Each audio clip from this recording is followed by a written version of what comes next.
Halo, selamat malam.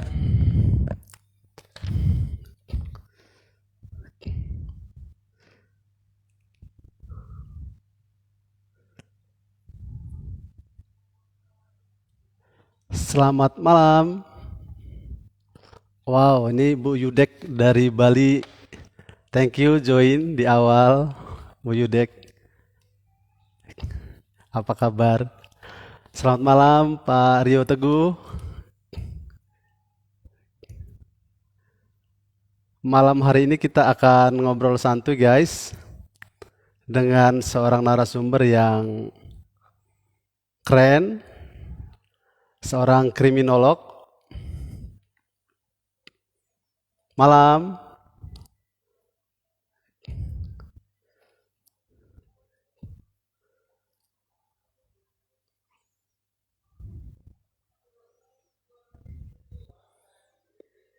Oke.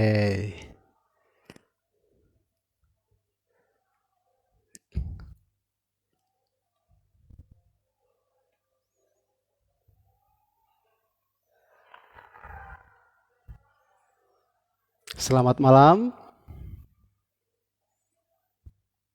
Oke.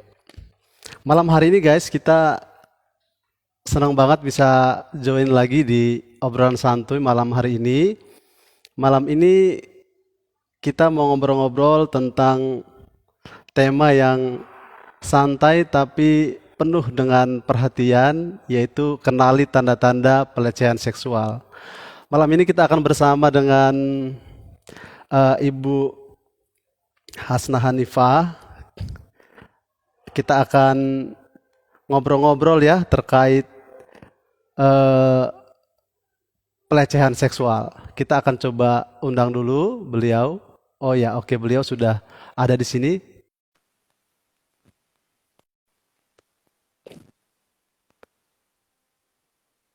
Selamat malam semua, selamat malam.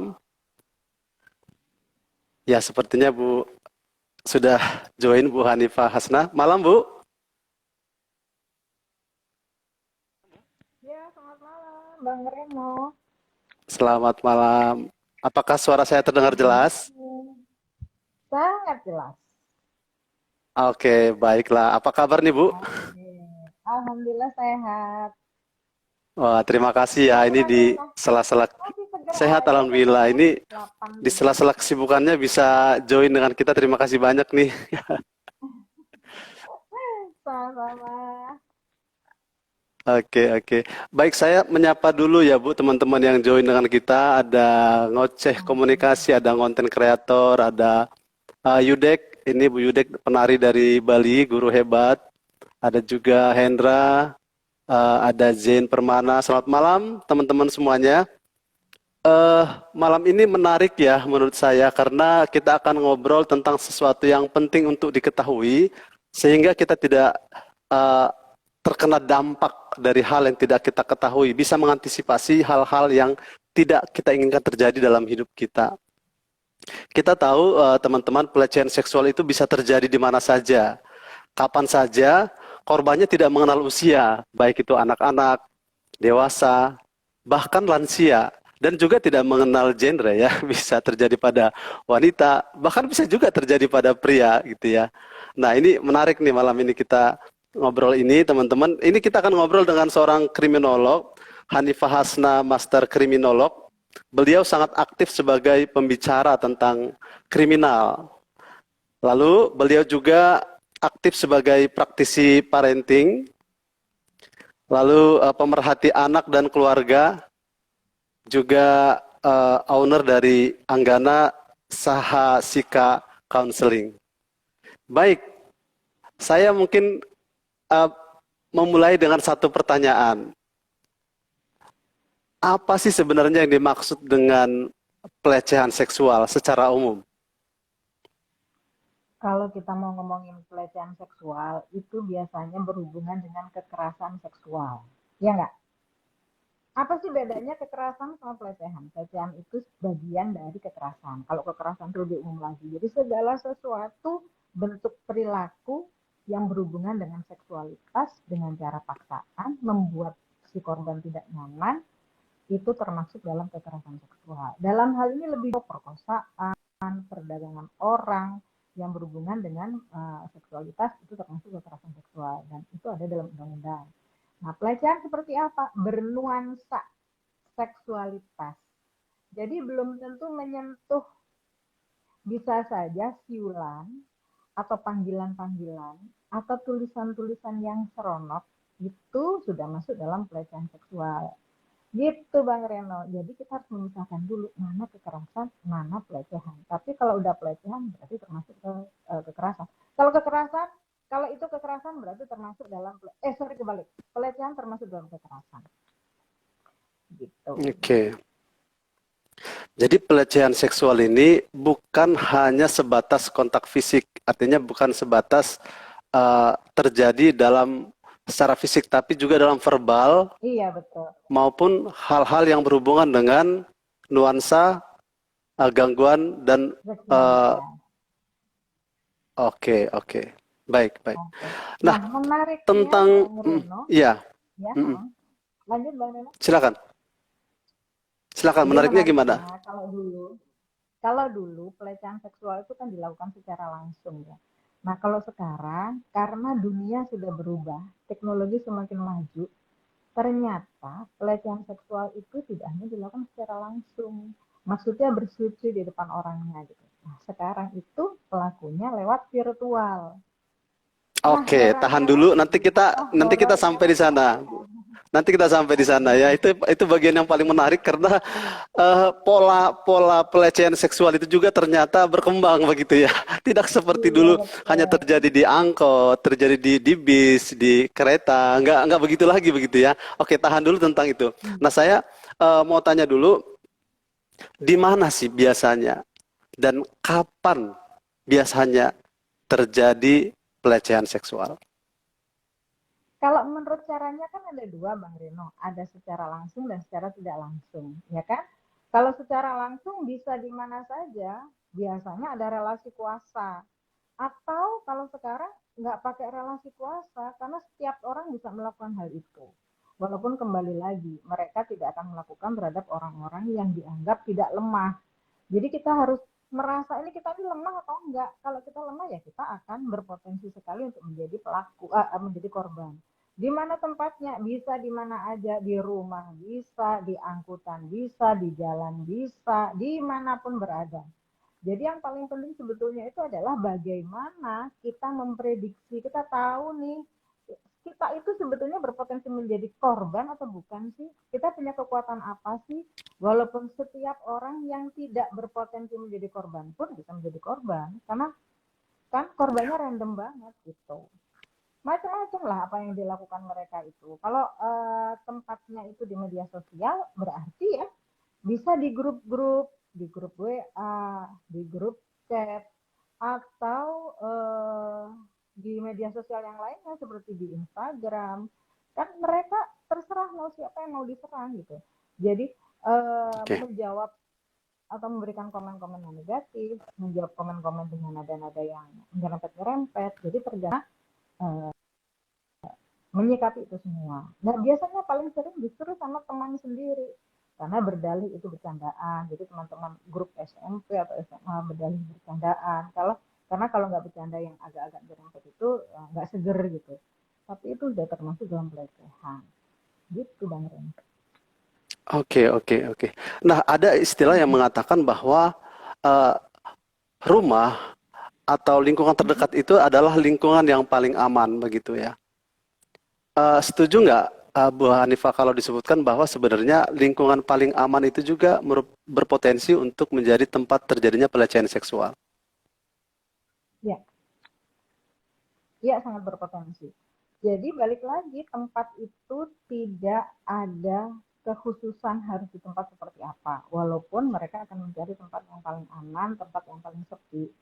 Tapi pelaku itu kan bisa siapa saja. Apalagi yang membuat pelaku melakukan itu ada faktor-faktor tertentu. Kalau sekarang kita itu sudah bukan di tahap kalau ngomongin pelecehan seksual itu kenapa terjadi? Karena remaja kita atau orang-orang itu udah di level acting out. Acting out itu pengen melakukan terhadap siapapun gitu loh. Kenapa? Mungkin ada faktor-faktor penentu, yaitu dia adiksi pornografi. Jadi adiksi pornografi itu kan ada levelnya. Level pertama itu dia hanya nonton, dia kaget, terus dopaminnya keluar, dia kepengen nonton lagi. Menaikkan level, dia menjadi nggak kepengen nonton yang itu lagi, dia kepengen nonton yang lebih seru lagi. Akhirnya paling akhir adalah dia akan melakukan kepada orang lain. Nah, awal dari kekerasan seksual itu adalah pelecehan dulu, karena itu jalannya. Nah, jalannya kepada siapa? Relasi kuasa itu paling enak, paling nyaman adalah orang paling dekat. Bapak kepada anak, kakek kepada cucu, kakak kepada adik, paman kepada ponakan. Karena itu adalah daerah paling aman, dan biasanya kekerasan atau pelecehan seksual itu susah untuk mengaku atau menyampaikan ke orang lain, karena apa? Bikin malu, apalagi pelakunya adalah keluarga sendiri. Sehingga kasus-kasus seperti ini tuh sering hilang gitu loh. Nah, pelakunya bisa melakukan ke orang lain, bahkan kepada pelaku Iya, itu lagi, sementara si pelakunya akan menjadi gila. Nah, iya kalau gila jelas ya, kalau dia akan menjadi pelaku lagi kepada orang lain, maka rusaklah di daerah itu. Jadi banyak sekali lah, oke, rantainya itu menjadi panjang. oke. Gitu, Nah, Kak. Bu Hanifah, ini kita melihat dari sisi korban ya, melihat dari sisi korban. Eh, kita tahu bahwa banyak terjadi pelecehan seksual, enggan untuk dilaporkan karena merasa malu untuk diekspos. Nah, menurut data atau pengalaman dari Bu Hanifah melihat kasus-kasus yang terjadi dari sisi korban, usia paling banyak yang menjadi korban pelecehan seksual itu rentan usianya usia berapa? Apakah anak-anak lebih banyak atau remaja atau bahkan yang sudah dewasa atau lansia? Yang mana paling banyak menjadi korban? Paling banyak jadi korban itu remaja. Karena remaja itu masih dalam Remaja. kondisi yang labil, dia takut melaporkan kepada orang tua, apalagi kepada polisi. Cerita ke temennya aja Oke. dianggap sesuatu aib itu. Tapi kita kembali Iya. lagi, Bang Reno, kalau kita ngomongin korban. Korban itu kan macam-macam ya. Ada korban yang benar-benar korban. Kalau saya boleh nyontek, namanya unrelated victim. Jadi dia itu jadi korban karena nasib, ya nggak tahu, karena random Iya. aja, jadi kena nasib gitu. Nah, yang kedua itu ada Tiba-tiba terjadi provokatif begitu victim. ya. Kalau provokatif victim itu korbannya terlibat. Seperti apa? Seperti orang-orang yang selingkuh. Lama-lama merasa dia dilecehkan, padahal dia terlibat dalam hubungan itu. Atau dalam kondisi Iya. pacaran, terus dia itu dilecehkan, terus dia melaporkan. Berarti kan dia ikut memprovokatori perilaku itu. Ada partisipasi, korbannya tuh mancing-mancing, fotonya di Iya. Instagram itu terbuka gitu ya, terus kata-katanya agak Oke. nyerempet-nyerempet, atau kata-kata jorok atau cerita-cerita yang tidak pantas, itu participating victim. Jadi dia terlibat untuk menjadi korban. Kalau dalam kejahatan yang lain biasanya dia menggunakan perhiasan yang banyak, terus handphonenya yang canggih itu dikeluarin sehingga menarik perhatian para copet gitu kalau di kejahatan umum. Iya. Terus ada biological victim. Jadi orang-orang yang secara biologi itu, secara fisiknya itu, dia sudah layak untuk menjadi korban menurut pelaku. Siapa itu? Anak kecil, perempuan, terus orang tua, terus disabilitas. Jadi dia merasa bahwa ini adalah korban yang paling empuk nih, gitu. Makanya ada beberapa Betul. korban yang disabilitas itu dia nggak bisa melakukan apapun, karena dengan dirinya sendiri aja dia bermasalah, apalagi ketika dia bermasalah Iya. betulan dia nggak tahu harus melapor kepada siapa. Terus Iya. socially weak victim, jadi orang-orang yang punya status berbeda, misalnya nih murid dan guru. Jadi murid itu Nah, akan jadi betul. korban gurunya Hmm. gitu ya. Santri Hmm. dengan ustadznya gitu ya. Atau karyawan dengan atasan. Atau apalah itu, yang penting ada orang miskin dengan orang kaya. Jadi ini adalah secara sosial itu mereka layak untuk menjadi korban. Yang terakhir, self-victimizing victim. Apa tuh? Jadi orang-orang yang memang menyediakan diri untuk dilecehkan. Seperti orang-orang yang open BO atau PA ya. Iya. Nah, Iya, jadi baru ada memang kejadian juga menyerahkan begitu ya. diri. Ada pembunuhan ya terkait itu ya. Jadi dia Hmm. memang menyediakan diri untuk dijadikan korban. Nah, kalau seperti ini Iya. berarti kan mereka terlibat semua gitu. Jadi kalau ada korban, Iya. kita harus lihat dulu dia korbannya itu ada keterlibatannya nggak, keterlibatannya itu sebagai apa, gitu Bang Rina. Ya. Nah, saya tertarik sekali dengan pernyataan Ibu Hanifah tadi terkait level ya, level baik usia, status itu ya. Jadi kalau menurut Ibu itu lebih banyak korban itu adalah seperti tadi ya, artinya murid kepada guru, Guru kepada level murid. rendah ke level lebih tinggi. Gitu. Jadi korban lebih yang Level lemah ya, tinggi itu ada yang dua. lemah dan pelakunya itu Iya lebih kuat betul. begitu. Nah, ini penting kita Iya ketahui supaya betul. kita bisa mengenali tanda-tanda akan terjadinya pelecehan seksual begitu. Jadi ketika kita posisi kita sebagai yang di bawah dan di atas kita sudah mulai ada yang aneh-aneh, nah di sana berarti sudah ada potensi-potensi itu. Nah, kita masuk ke sana dulu, Bu. Sebaiknya begitu ya. Apa yang kita lakukan kalau kita posisi kita di bawah nih ya. Lalu kan Mm-mm. posisi yang di bawah itu lebih sering segan, hormat, lalu nggak akan percaya kalau tuannya itu akan melakukan kepada dia atau gurunya kepada dia merasa nggak percaya akan terjadi itu. Apa kiat-kiat supaya kita bisa terhindar dari situasi itu? Sebetulnya sebelum kita ngomongin kiat, itu dalam segala hal itu ada dua sistem yang harus kita kembangkan. Yang pertama adalah sistem deteksi dini, yang kedua adalah sistem pertahanan diri. Udah itu aja. Nah, sistem deteksi dini gimana? Kita nggak akan bisa mendeteksi kalau kita tidak diedukasi, ya nggak? Ya, Kita tidak betul. teredukasi nih, anak-anak kita tidak teredukasi. Apa sih yang akan terjadi ketika kamu ketemu sama kakak kelas? Awal masuknya adalah lewat bullying dulu. Bullying itu Ya, ada 5. Yang pertama itu fisik, yang kedua verbal, yang ketiga non verbal, yang keempat itu relasional, yang kelima itu adalah cyber. Fisik itu seperti apa? Fisik itu mendorong, menjambak. Verbal apa? Verbal itu memberikan kata-kata kasar, memanggil dengan nama orang tua. Yang ketiga apa? Non verbal. Apa tuh? Seperti menunjukkan ekspresi sehingga membuat dia menjadi kesal. Relasional apa? Mengajak orang untuk benci, gitu ya, nggak temenan sama dia. Yang kelima adalah cyber. Nah, dari situ kita kembangkan, ya kan?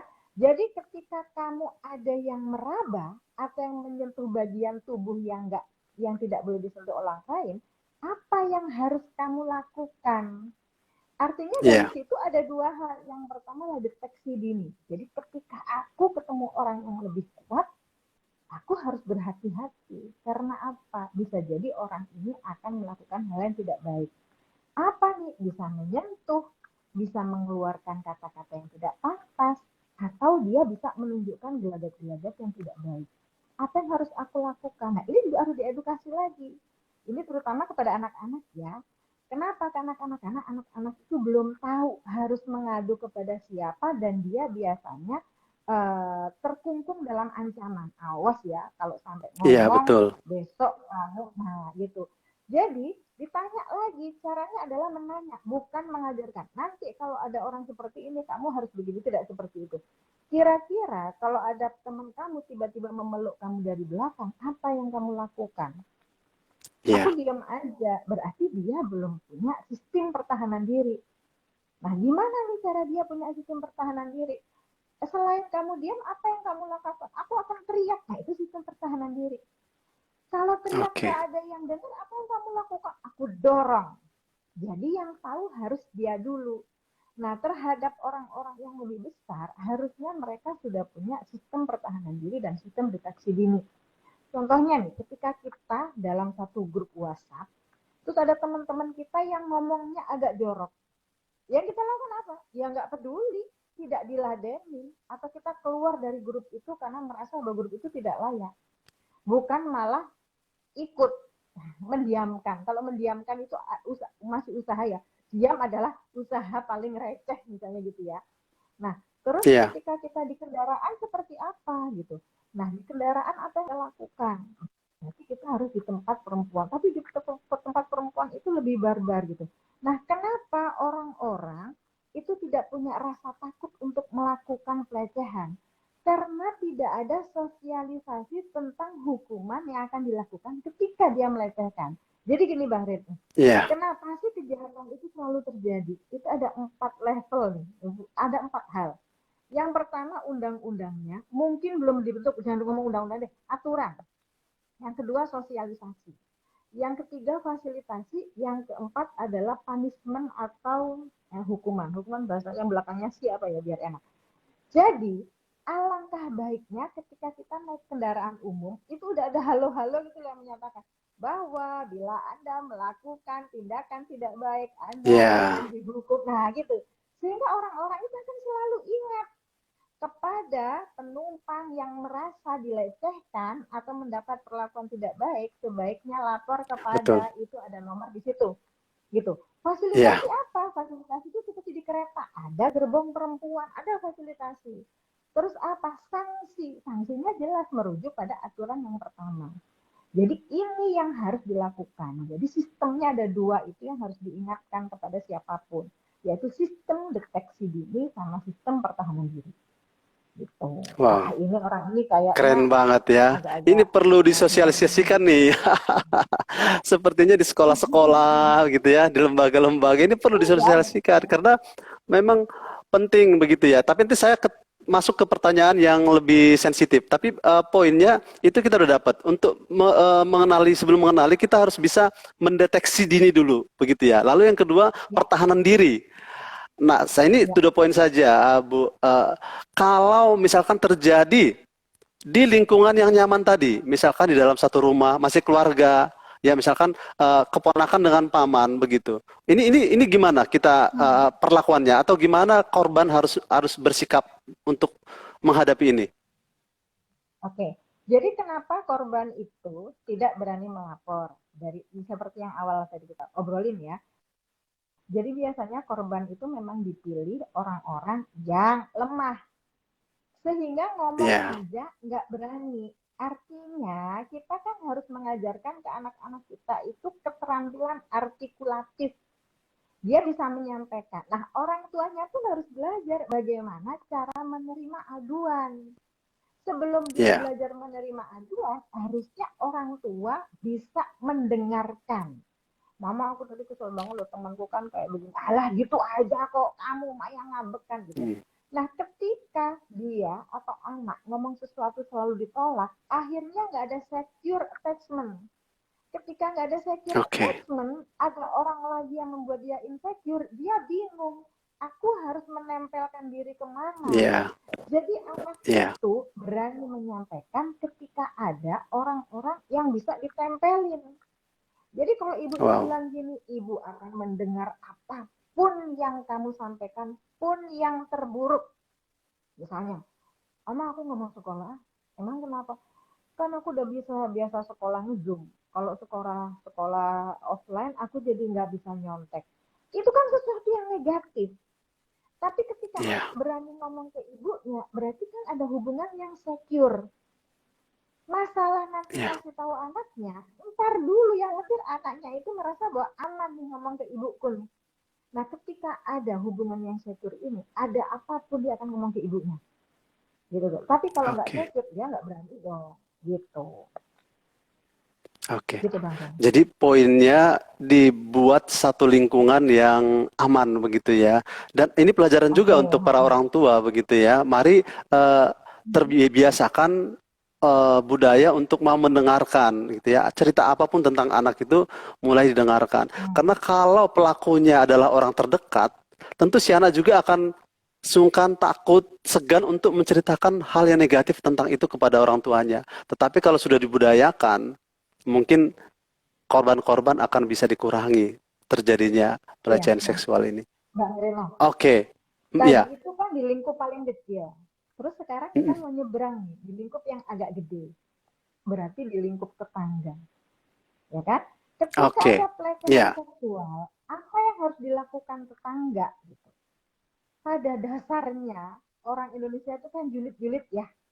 Ketika ada betul, berita, itu mereka akan berlomba-lomba untuk mengabarkan. Dan kalau bisa dia harus mengabarkan, menjadi orang yang pertama yang mengabarkan. Nah, harusnya lagi, kalau saya boleh ngomong seharusnya, ada sosialisasi lagi. Karena apa? Karena menjadi korban itu bisa terjadi pada siapapun, termasuk yang sekarang lagi julid. Gitu loh. Jadi Iya, seharusnya lagi yang dilakukan adalah merangkul bahwa ini korban gitu loh. Kalau terjadi kepada iya, keluargamu, apa yang harus dilakukan gitu. Karena sebetulnya korban iya, itu menjadi korban gak hanya sekali, Bang Reno.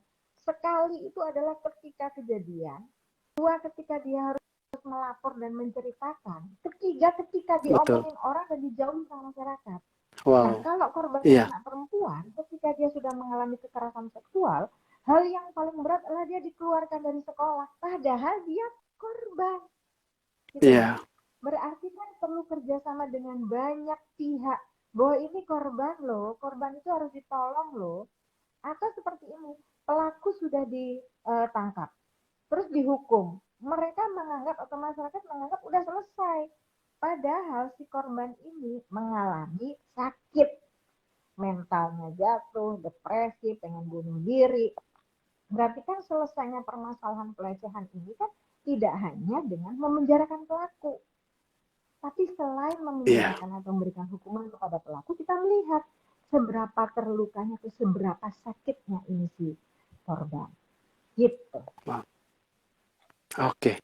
Jadi ada timbal balik ya. Si pelaku kita serahkan ke pihak yang berwajib, lalu si korbannya pun perlu ada Korbannya, seperti nah itu kan proses. pendampingan ya, karena Iya mentalnya betul, ada terganggu. pendampingan. Ya, Iya saya baru betul. memahami itu ada 3 level yang dialami oleh korban ya. Tadi terhadap dirinya sendiri, lalu proses selanjutnya tentang lingkungan, lalu yang ketiga juga masih ada tantangan lagi yang dihadapi begitu ya. Nah ini memang namanya korban lebih tersakiti begitu ya daripada pelaku hanya dihukum begitu ya, hanya dapat 2 gitu. Nah ini korban menjadi perlu ada pendampingan dari orang-orang yang di sekitarnya yang menyayangi. Nah saya lanjut ke pertanyaan yang lain ini. Nah kita kan tadi sudah mengenali ya tanda-tanda dan lalu apa yang harus kita lakukan begitulah. Pelatihan apa yang perlu didapatkan oleh anak-anak remaja karena anak remaja tadi yang disebutkan menurut data paling banyak terkena dampak ini atau menjadi korban pelecehan seksual. Tadi yang pertama kita harus bisa mendeteksi dini. Lalu yang kedua ada pertahanan diri. Ah ini kuncinya. Apakah nanti terjadi itu kita harus berteriak, minta tolong, apakah kita harus mendorong, atau apa yang harus dilakukan? Tadi ya, sudah ada gambarannya. Nah sekarang pertanyaan Nah, selanjutnya. Bang Reno mau Ini potong? kan, ya silakan. Mau potong nggak? Boleh Ini dong, Bang boleh dong. Reno Ini kan kan kita sering ada, ngobrol. ada kalimat Ah, yang disampaikan yaitu berteriak, ya kan? ya, Nah, ternyata Bang Reno, kita kan sudah mengajarkan anak atau perempuan atau siapapun ketika menjadi korban berteriak. Tapi pada kenyataannya, korban itu akan mengalami namanya tonic immobility. Tonic immobility oh adalah ya, kondisi shock, terus dia nggak shock bisa panik, ngomong apapun. betul. Sehingga dia diam mematung. Nah, apa yang harus dilakukan? Ya itu kan Ya, reaksi tubuh ya, kita tidak bisa menyalahkan. ya, Jadi yang harus dilatih juga orang di sekitar ketika ada orang menjadi korban yang disalahin. Kamu sih digitunya diem aja, nggak teriak gitu. Nggak bisa ya, teriak, ketakutan, kebingungan dia harus ngapain. Jadi pada saat kita memberikan edukasi bagaimana cara dia mempertahankan diri, teriak memang harus kita sampaikan. Tapi ketika dalam kondisi ya. sebenarnya dia tidak bisa teriak, kita tetap harus menerima bahwa dengan diam itu dia sudah berusaha mempertahankan diri. Tapi dia nggak tahu apa yang harus dilakukan. Oke. Itu Bang. Karena berbeda juga, tergantung tempatnya juga ya Bu ya. Kalau misalkan ini terjadi di angkot, di kereta, mungkin itu penting ya untuk berteriak gitu ya. Nah, tapi kalau terjadi di rumah sendiri dengan lingkungan sendiri juga itu mungkin berbeda treatmentnya begitu ya. Ya, Oke, oke. Nah, ini kita ngobrolin tentang pola dulu nih, Bu. Nah, ini sebelum pandemi dan setelah pandemi, ya, ini kan polanya berbeda begitu ya. Ada perubahan-perubahan pola terhadap tentang pelecehan seksual. Mungkin bisa dijelaskan bagaimana pola itu berkembang, apa yang terjadi, dan bagaimana secara umum ini bisa kita atasi. oke. Baik. Jadi kan kita sudah mengalami pandemi 2 tahun lebih ya. Nah, selama 2 tahun lebih itu ternyata merubah semua tatanan. Baik cara belajar, cara komunikasi, cara berbisnis, cara berteman, bersosialisasi, bahkan cara melakukan kejahatan. Jadi kejahatan pada Iya. zaman sekarang itu ya kejahatan-kejahatan dilakukan secara virtual yang menggunakan media gitu loh.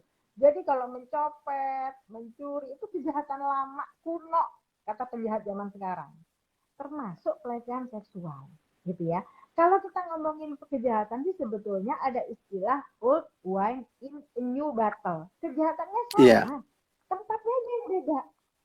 Dulu orang bisa ngata-ngatain ngomong jorok pakai break apa sih namanya, pakai HT, pakai apa ya zaman dulu ya Bang Remy ya, saya nggak tahu apa ya alatnya Iya. apa. Pakai ya HT Nah, atau alat HT komunikasi yang gitu ya, dua arah. pakai radio apa gitu ya. Nah sekarang kan mereka bisa menggunakan secara pribadi dengan barang-barang pribadi mereka. Nah itu semua berubah, anak-anak siklus belajarnya berubah, siklus tidurnya berubah. Anak-anak yang sudah terpapar sama screen time-nya udah kelewatan, mereka biasanya acak-acakan tidurnya. Mereka tidur lebih malam atau justru lebih pagi. Sementara di Iya. jam-jam itu orang yang lain kita nggak tahu mereka sedang mengkonsumsi atau nonton apa. Yang akhirnya Oke. ada obrolan-obrolan yang mengarah terhadap pelecehan. Artinya ketika Betul anak-anak sekali. kita atau perempuan-perempuan atau laki-laki yang menyediakan diri nggak bisa tidur di ngapain nih mau ngobrol mak gua nggak ada gitu, akhirnya ngobrol santai-santai akhirnya nyerempet-nyerempet dan itu terjadi di media.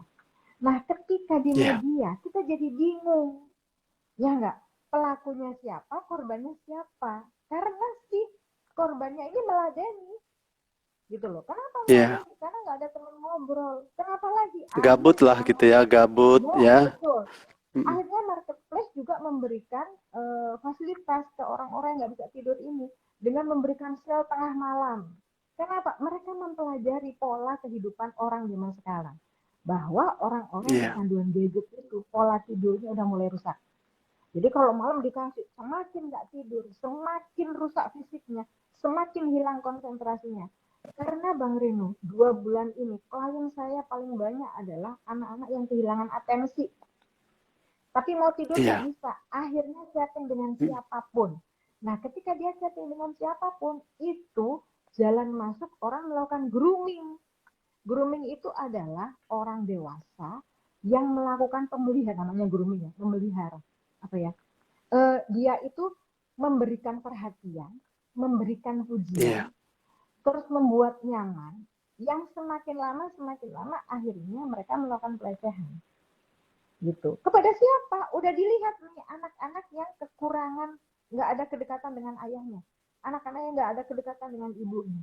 Jadi dia merasa kesepian. Ayah ada tapi tiada, ibu ada tapi tiada. Jadi dia membutuhkan orang-orang yang bisa mengayomi, melindungi, menyayangi gitu ya. Nah itu masuknya grooming gitu. Oke. Setelah grooming ada Nah, betul. sexting. Saya Sexting setuju. adalah Betul. kata-kata dengan gitu Bang Betul. Reno. Horor banget ya. Betul. Saya setuju dengan apa yang disampaikan oleh Bu Hanifah tadi. Memang setelah 2 tahun pandemi itu pola hidup tadi karena memang yang banyak menjadi korban itu remaja, memang dunia remaja juga berubah ya, berubah. Termasuk tadi yang disebut dengan pola tidur. Nah, pola tidur dan jam-jam spesial yang diberikan oleh provider memang membuat mereka nyaman karena terlepas juga dari pengawasan orang-orang dewasa yang lain gitu ya. Jadi mereka sudah merasa bahwa dunia ini milik mereka gitu ya. Jadi mereka kemana aja pun bisa, berselancar kemana pun bisa. Nah, tiba-tiba nih ada yang memang sudah mencari mangsa begitu ya dengan grooming, dengan yang lain gitu. Jadi banyak menjadi korban pelecehan seksual di sana. Nah sekarang gini Bu, kan ini yang menjadi korban ini kan di media sosial begitu ya, terjadi pada malam hari. Ini gimana cara dia mau ngomong ke siapa, ngelapor kemana? Apakah ini bagi mereka ini sesuatu hal yang biasa terjadi? Ah ini ngapain saya lapor? Ini kan hal yang Hmm, biasa begitu. Atau apa yang harus ya. dilakukan ketika ini terjadi? Menarik sekali dengan kalimatnya Bang Reno tadi. Ini kan sudah biasa terjadi, ya kan? Ini sudah biasa terjadi. Padahal orang itu tidak akan melakukan kejahatan ketika dia itu tahu nilai, hukum, aturan, norma, adat. Itu dia tahu itu. Tapi ketika yang saya sebutkan tadi itu nggak ada, yang abnormal menjadi normal. Nih, Yang namanya orang hamil di luar nikah itu abnormal, dikucilkan. Tapi karena hampir atau banyak sekali orang yang mengalami hal itu mereka menganggap bahwa ini sesuatu yang normal. Akhirnya orang-orang yang menganggap itu tidak normal, itu menjadi tidak normal. Gitu Bang Reno. Iya, Ya enggak? Jadi kejahatan itu betul. terjadi ketika norma, nilai, aturan itu udah ditiadakan. Lalu kemaluannya, maksudnya rasa malunya sudah mulai turun. Buktinya apa? Sekarang di TikTok udah banyak sekali anak-anak remaja yang punya sugar daddy disampaikan. Ya, Iya, betul. disampaikan ini Iya, lo enak lo jadi sugar baby, punya sugar daddy, punya berbagai macam barang mewah. Artinya rasa malunya udah nggak ada, secara moral udah nggak punya. Kenapa? Berarti otaknya sudah rusak bagian depan. Ini adalah tempat moral, nilai, aturan ada di sini, udah nggak ada, sehingga dia iya, bebas melakukan apapun dan menyampaikan apapun.